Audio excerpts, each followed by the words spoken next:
d'amour, de témoignages d'amour que j'ai lus. Alors en fait, c'est l'histoire. Salut, c'est Michael Mention, romancier, plus ou moins spécialisé dans le roman noir et le fantastique, en direct de Saint-Maur-les-Fossés pour l'émission DDblogueurs.tv. Je suis là aujourd'hui pour vous parler de mon actualité. Donc mon actualité, c'est le deuxième volet de ma trilogie consacrée à l'Angleterre.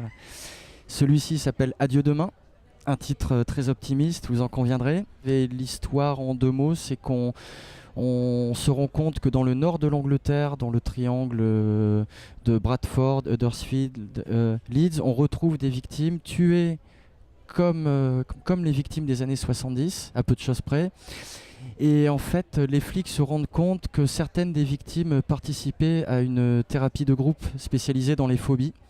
Et donc l'inspecteur principal a pour mission d'infiltrer cette thérapie de groupe et se faire passer pour un phobique dans l'espoir d'identifier un éventuel tueur parmi les patients.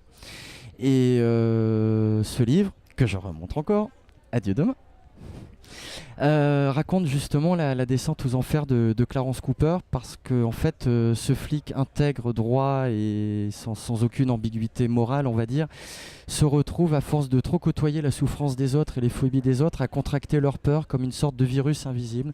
Et là je vous montre alors un coup de cœur. Alors vous allez dire je fais du corporatisme, mais non. Dominique Format, Hollywood 0. C'est sorti chez Rivage Noir, mais c'est pas pour ça que c'est bien. L'histoire en deux mots, c'est l'histoire d'une petite frappe, un cambrioleur qui fait bien son boulot, mais voilà, c'est une sorte de pied nickelé en solo, qui foire un coup et qui n'a pour seule solution que de fuir la France. Et en fait, il se casse aux États-Unis parce qu'il connaît vaguement quelqu'un là-bas. Et arrivé aux États-Unis, il s'invente une vie. Et à partir de là, il monte avec ce type-là qui n'est pas vraiment un ami, qui est plus une connaissance, qui est un roublard mieux organisé que lui. Il monte des combines en fait pour faire croire à des gens qu'il va monter des productions de films pour empocher l'argent, pour réinjecter l'argent ailleurs et pour plumer les gens sans que jamais les films ne se fassent. Alors en fait, c'est l'histoire.